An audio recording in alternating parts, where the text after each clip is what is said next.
What do you think of when I say the word Islam? Different. It's a loaded question. I think of like people in robes and head wraps. I just think of a culture.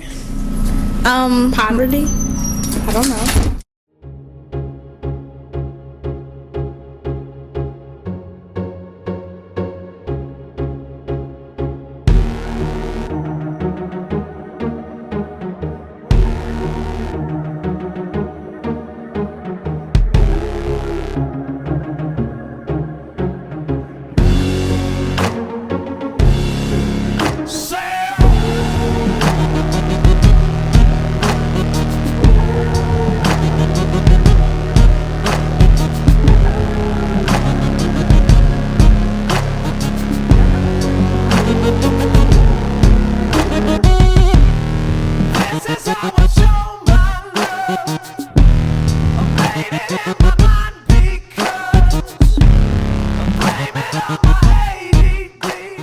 Americans are surrounded by media.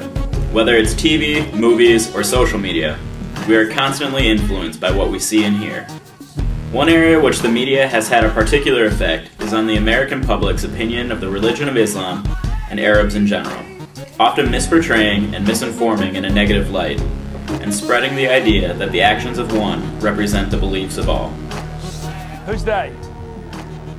They, the terrorists, the Islamic fascists that President Bush is talking about, and I'm glad he's finally saying that, because he's tried to say that Islam is a religion of peace, which is not true. Our goal is to spend 15 days living as American Muslims, whether it's practicing Ramadan, which is fasting between sunrise and sunset, or wearing hijabs, which are traditional headscarves worn by many Muslim women. We hope to gain a better understanding and a greater insight into a culture many Americans do not completely understand. We hope to portray their lives in a way that the media does not often show. This is our project. This is our idea.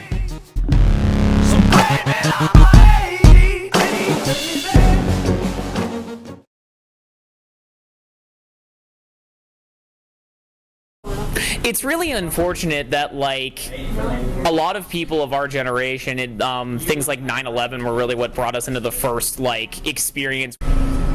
The news, I guess, just watching stuff on the news. I honestly don't know that much. I've met a few different people, but as far as the religion and the culture, I don't know that much about it.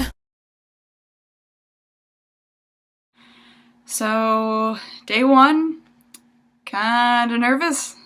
I got the hijab on okay. Took a little while. I don't know, I guess I'm feeling a little nervous. My heart's actually pounding. It did take me a while to get my hijab arranged, and I'm not sure that it's as neat as it could be. It seems okay from the front.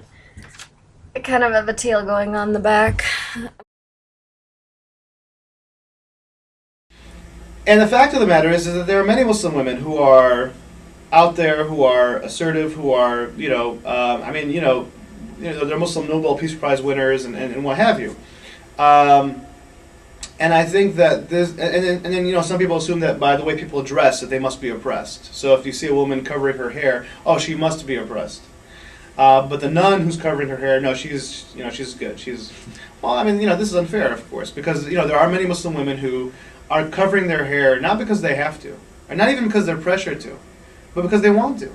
It's always like, are you forced to wear that? They never ask, why do you wear that? And I feel like when they say, are you forced, or, who's making you wear that, it almost makes me like, I guess I get really ticked off because I'm like, no one's making me do it, If you understood it, maybe then you would take a step back and say, oh, okay, that's why. They look at it as like we're oppressed, but really it's a beautiful thing after you learn what it really means to be covered up and hide the things that you do hide. Feeling good. For breakfast this morning, I had some Special K, chocolatey delight. So it's pretty good. It's a solid breakfast, full of vitamins and minerals. So hopefully that'll get me through the day. But yeah, feeling good. It is 7:20 p.m. It is after sunset. I've been home for about a minute. I've had this much water. This was full to about here. So I'm kind of been a little bit thirsty today. Lesson of Ramadan number 1, make sure you get up for breakfast. making sure I do that tomorrow. Even though tomorrow's my day to sleep in, I will gladly forego sleep in order to eat so that I am not super thirsty when I get home. I guess the biggest problem I ran into throughout the day was just being really, really thirsty. I got up probably at 6:30 this morning, drank a bunch of coffee like I usually do, and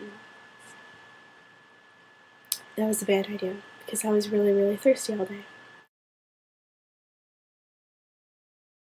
I mean, it's going to make you to appreciate what you have, what you've been given, what other people don't have, so that you can just say, like, have like an outside view of like all these people that are so misfortunate that don't have the things you do. But then also at the same time, just how empowering it is to think that you can go through exactly the same schedule you do every day, the other 11 months of the year, and not eat or drink the entire day. I mean, that's very powerful. Ramadan can be difficult, especially when it falls during the school year, which it has several times. I mean, your body gets used to it, your body adapts, and a lot of times it's more psychological than physical, I find. But I had to study for exams while fasting. I had to go to meetings and events and lead meetings and events. And it was hard because sometimes I would be tired and I felt like I couldn't necessarily express that because people would just say, well, why don't you just break your fast or why don't you just eat? And they didn't understand necessarily the significance for me to do that. The girls kept trying to come over and play, and then my mom's like, oh, you're more than welcome to come. Like, we're having a movie downstairs. She's like, well, my mom doesn't want us to play with you guys because you guys wear those things and you could potentially bomb us. Today, I also noticed more people staring. I feel like it happens more frequently in situations where, like, I'm walking down the hallway and there's just, a few people there walking in the opposite direction, and I'm clearly noticeable as something that is different than maybe what they're used to. People would respect me more. It's really starting to suck. And I still have like 12 or 13 more days. So we'll see how everything else goes. And then people started asking like, oh, like, why aren't you eating yet? And so I told people about our project, and I got called a terrorist. Kind of sucks, people, your whole life. Like, they might have been joking, but it's one of those things, like, really? Thanks. Wait, what is this? That guy right there. Oh my god, he's a coat away. Please look at that! What's his issue? What the hell? He flipped us off for absolutely no reason except for the fact that he saw that we were wearing hijabs and therefore we were Muslim. We didn't do anything. We weren't driving in the same lane as him.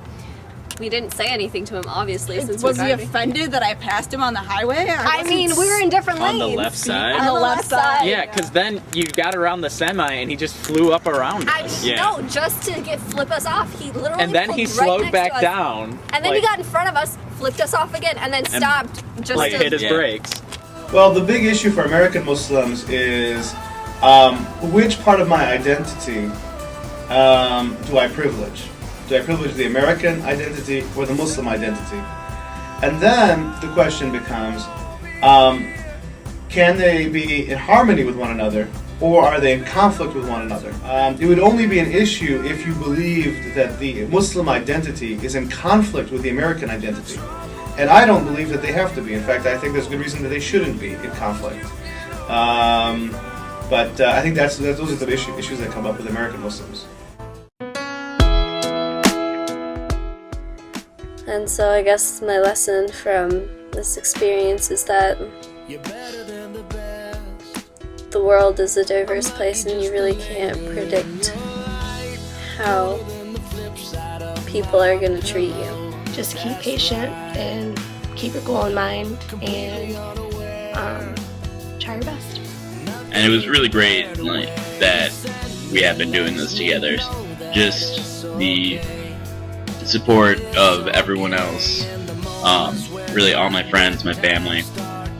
That's been really helpful too. I don't think I could have done it without them. I always say, before you judge somebody, walk a mile in their shoes. Well, I don't know if it was a complete mile, but we gave it our best. Wearing the hijab has taught me that I am myself and there's no one else I can be. So, yeah, wish me luck on the last day.